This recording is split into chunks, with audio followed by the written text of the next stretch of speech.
ఇప్పుడు అంటే ఎలాగొన్నా స్పెట్స్లో నువ్వు వచ్చి అల్లూరు రామలింగేటని గుర్తు చేస్తున్నావు. అది సరే కానీ ఏంటి ఈసీకి కంప్లైంట్ ఇచ్చావంటే పోలీసు వాళ్ళ మీద వాళ్ళతో పెట్టుకుంటావు ఎందుకు? వాళ్ళు కానీ నీ డ్రగ్స్ అదే నువ్వు అబ్బాయి కోసం 25 టన్నులు డ్రగ్స్ తెప్పించావు కదా, ఆ డ్రగ్స్ విషయంలో ఏమన్నా కలుగ చేసుకున్నారేమో, అందుకే ఇలా పగబెట్టి ఈసీకి కంప్లైంట్ ఇచ్చావని అందరూ అనుకుంటున్నారు. ఇప్పుడు మేము ఆ రోజు మేము తీసుకున్నటువంటి స్టాండ్ ఏమంటే ప్రొసీజరల్ ల్యాప్సెస్ ఏవైతే ఉన్నాయో.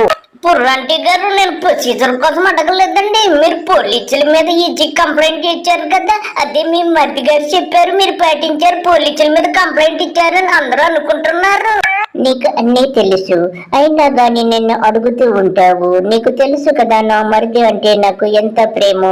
కూర్చోమంటే కూర్చుంటాను, లెగమంటే లెగుస్తాను. పేరుకు నేను బీజేపీలో ఉన్నా గాని నా బ్లడ్ అంతా పసుపుమయము, బొల్లిమయము. నీకు తెలుసు మా బొల్లి మరిది అంటే నాకు ఎంత ఇష్టము. అన్నీ తెలిసి కూడా నన్ను ఇబ్బంది పెడుతూ ఉంటావు. మా మరిది గారు చెప్పారు కాబట్టి ఈసీకి పోలీసుల మీద నేను కంప్లైంట్ చేశాను. సరే కానీ మీ అబ్బాయి గారు మంచి వ్యాపారం చేస్తున్నారు, మందుల వ్యాపారం మంచిదిలేండి. మందుల్లో కోట్లు కాదండి, లక్షల కోట్లు సంపాదించేటట్టు చేసుకోండి. మరి నీకు నా గురించి అన్నీ తెలిసి కూడా ఇలా మాట్లాడుతున్నావంటే నేనేమనాలి? నా సంగతి తెలుసు కదా. మోడీకి, నడ్డాకి, అమిత్ షాకి చెప్పానంటే నీ తొక్క తీసేస్తారు. నేను పోలీసులకు భయపడేదాన్ని కాదు, నా మొగుడికే నేను భయపడను. అన్నీ తెలిసి కూడా నువ్వు ఓవర్ యాక్షన్ చెయ్యకు.